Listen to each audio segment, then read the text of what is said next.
It started with a curiosity about how female tennis attire might look in the future, or at least what remains of it when you ask a machine to dream. The question was simple enough. What will women's tennis look like in 50 years? The answers were clear. The answers were soft, glossy, legible in every language of desire. To convey it best, I needed some realistic footage, but I had to add more fun and some eeriness to the mix. So I decided to prompt for tennis players celebrating, tumbling and falling spectacularly. Dozens and dozens of times hoping it'll get one right. I'll let you see the shocking results for yourselves throughout the video, while I make my point. Eerie Aquarium has warned you.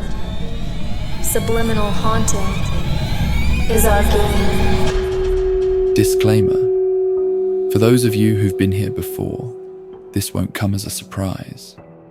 The visuals are provocative, sometimes objectifying, always intentionally. And for those just joining, consider this your notice. Things here don't stay polite for long.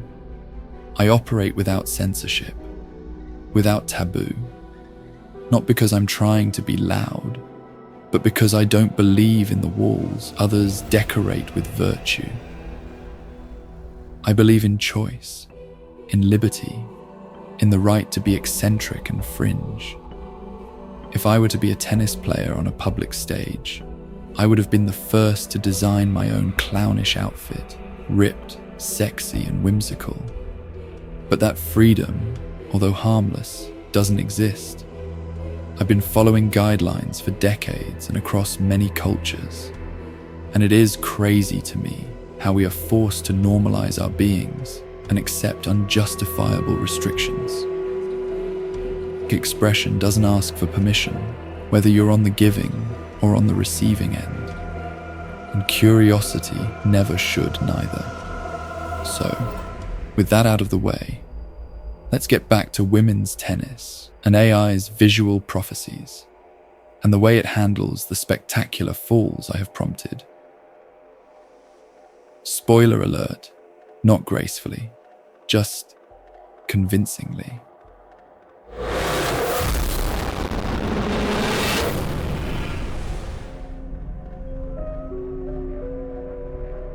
Tennis has always been a theatre of controlled desire.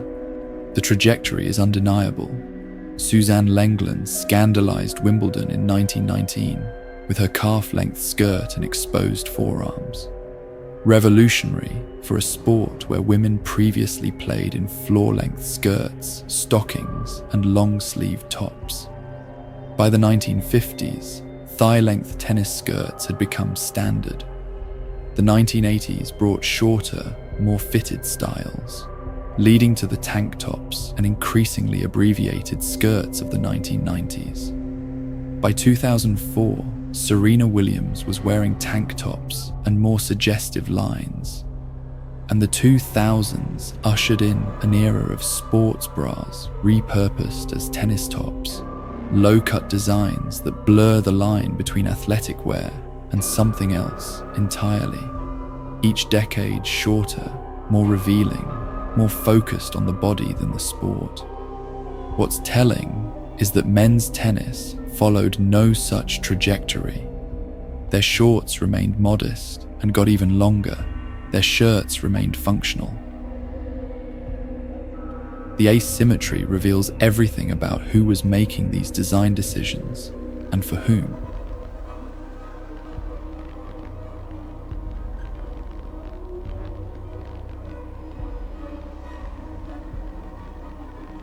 The exercise. Here's where it gets interesting, and where I have to be honest about my own motivations. When I prompt for spectacular falls and celebrations, knowing that the outfits are ridiculously summarized, there's an undeniable will involved to shock and to confront a taboo, albeit within YouTube's censorship rules and guidelines. But still, it's captivating, unpredictable, and mostly thought-provoking and memorable.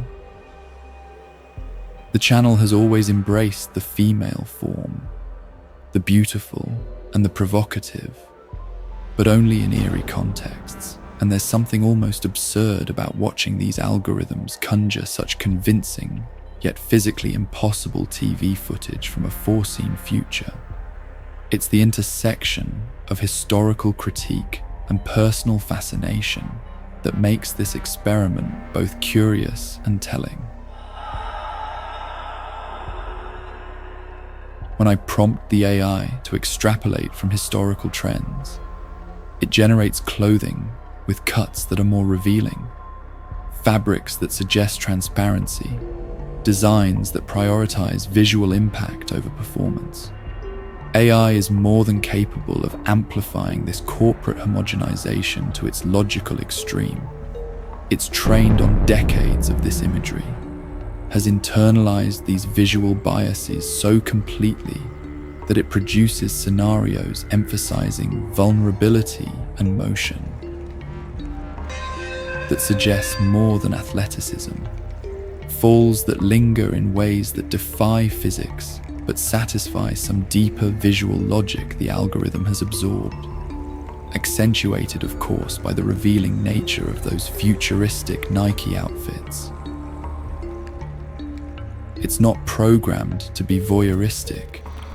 It's simply reflecting patterns from countless hours of broadcast footage, sports photography, and media coverage, and applying them on this depiction of the future. The results are disturbingly realistic, almost photographically convincing, except for the physics, of course, which is okay, because it adds a level of fun over this rather serious content. To some free spirits, at least.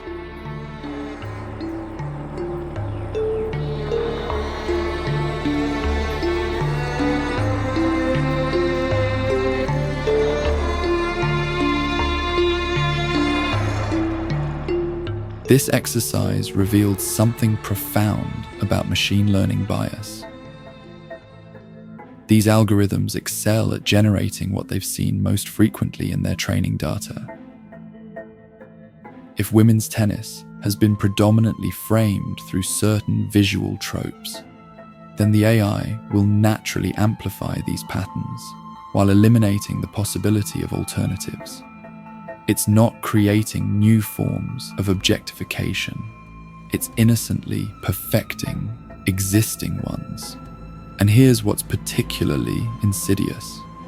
There's nothing inherently wrong with athletic beauty, with the human form in motion, with exhibitionism, even objectification, or choosing to seek or express confidence through eccentricity. We celebrate this in dance, in artistic expression, and in the visual arts generally. But choice is the operative word, and that's precisely what's been systematically eliminated. The major brands, Nike and their competitors, have created a monopoly of expectation. They've standardized not only women's tennis, but every other sport too, leaving no room for athletes who might prefer different forms of expression. How about the veiled, the conservatives, the nudists, the crazies, and the Eerie's, to name a few groups?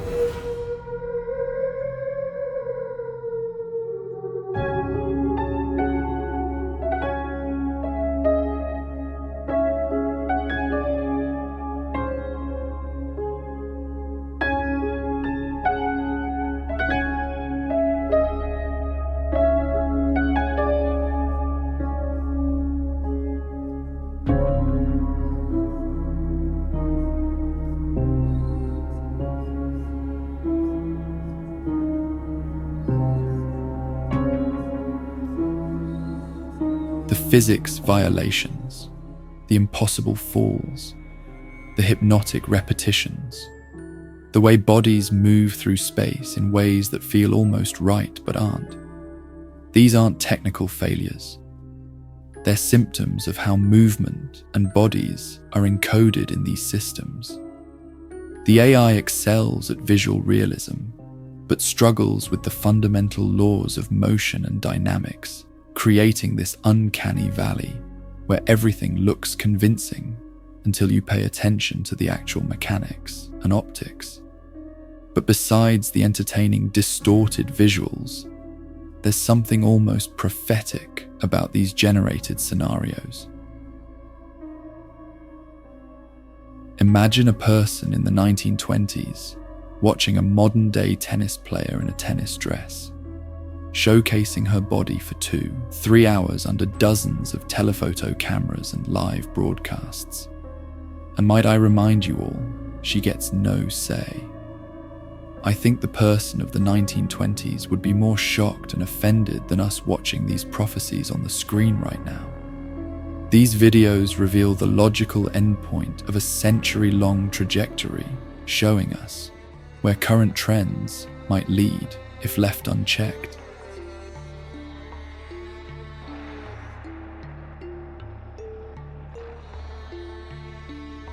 The algorithm has become an unintentional critic, holding up a mirror to a sport that has always existed at the intersection of athleticism and exhibition, competition and consumption, not unlike volleyball, aquatics, or gymnastics.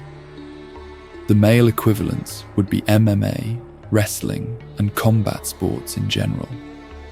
Let me know if you would like to see a video about any of the above.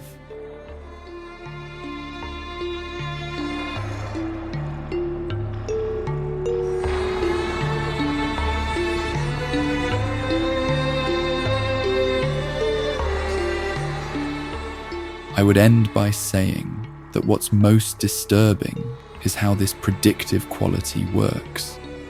The AI isn't just reproducing past biases, it's extrapolating them into potential futures where the illusion of choice has completely disappeared, where corporate aesthetic has become the only aesthetic.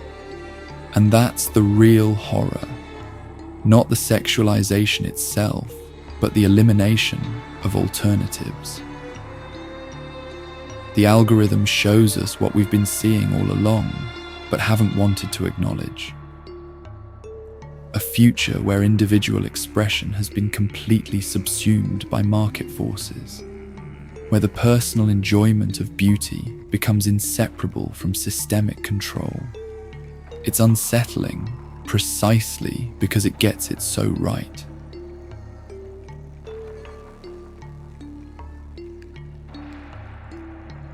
I'll leave you now with some bloopers and unintended outcomes.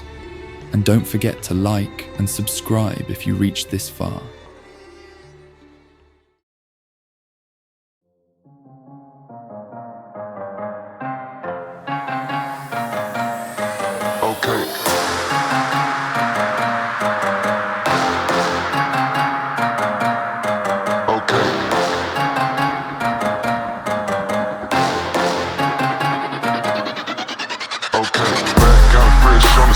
Back out fresh on the scene. Back out fresh on the scene. Back out fresh on the scene. Back out fresh on the scene. Back out fresh on the scene. Back out fresh on the scene. Back out fresh on the scene. Franchise best on the team. Franchise best on the team. Franchise best on the team. Franchise best on the team. Franchise best on the team. Back out fresh on the scene. Back out fresh on the scene. Back out fresh on the scene.